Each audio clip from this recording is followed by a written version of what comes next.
On today's video guys, we'll talk about overhauling of main engine puncture valve. But before that, ano nga ba ang ibig sabihin ng puncture valve? Ang puncture valve ay isang mahalagang bahagi ng fuel oil system ng main engine, kung saan ang pangunahing tungkulin nito ay ibalik or i-bypass ang fuel oil sa pump housing at pigilan ang pag-inject ng fuel oil sa makina. Binubuo ng component na ito ng isang piston na nakikipag-ugnayan sa control air system ng makina.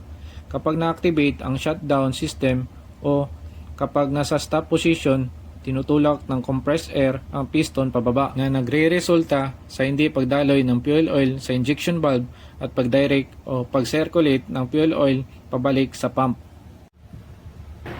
Tara mga kabaro, let's go and overhaul the puncture valve.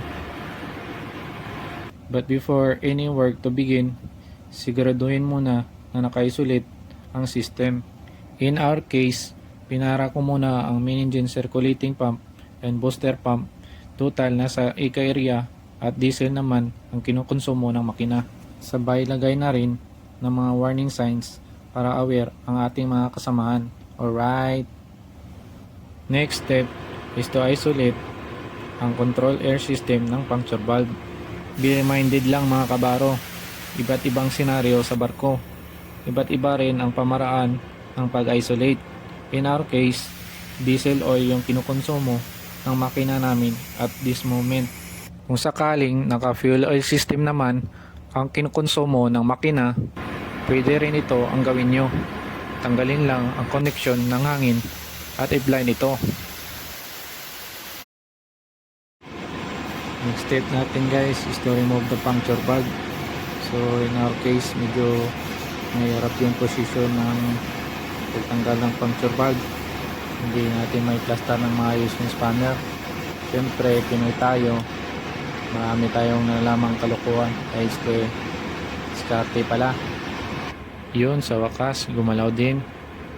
Alright, so yung pagtanggal pala ng puncture valve guys, yung normal lang na ikot, counterclockwise.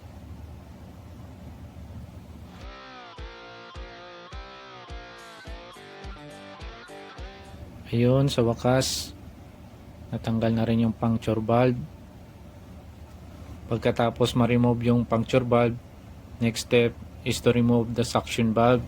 Next step is ilagay natin yung special tools. Yan yung extractor ng suction valve. Sa pag-extract naman ng suction valve mga kabaro, mabilis lang yan. Ipitan mo lang yung bolt clockwise or pigpit para kumagat siya doon sa thread ng suction valve.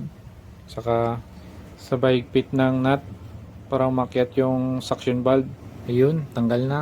Alright. So pagkatapos natin tanggalin yung puncture valve saka suction valve, picturean natin kasama yung bagong spare para sa reporting natin guys. Next step, ilagay na natin yung bagong spare na suction valve. Then ilagay na rin natin yung bagong recondition na puncture valve. But before that, lagay muna natin ng molikot, yung palibot ng o-ring saka yung thread para hindi tumigas guys.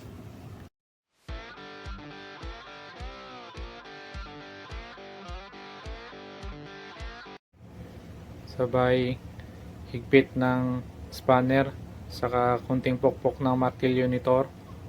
Yun, isa pa. Alright, pagkatapos ikabit na rin natin yung koneksyon ng hangin.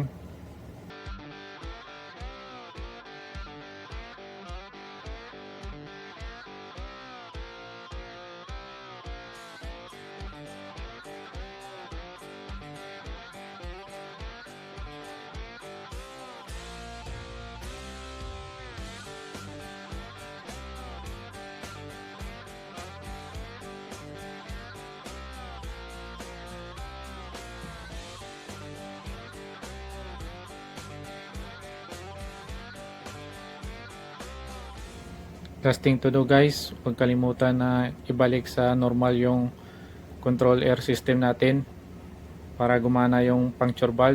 Then huwag kalimutan tanggalin yung mga warning signs na nilagay natin guys. Then start the circulating pump and the booster pump. That's all. Thank you for watching, guys. I hope you learned something. Bye bye.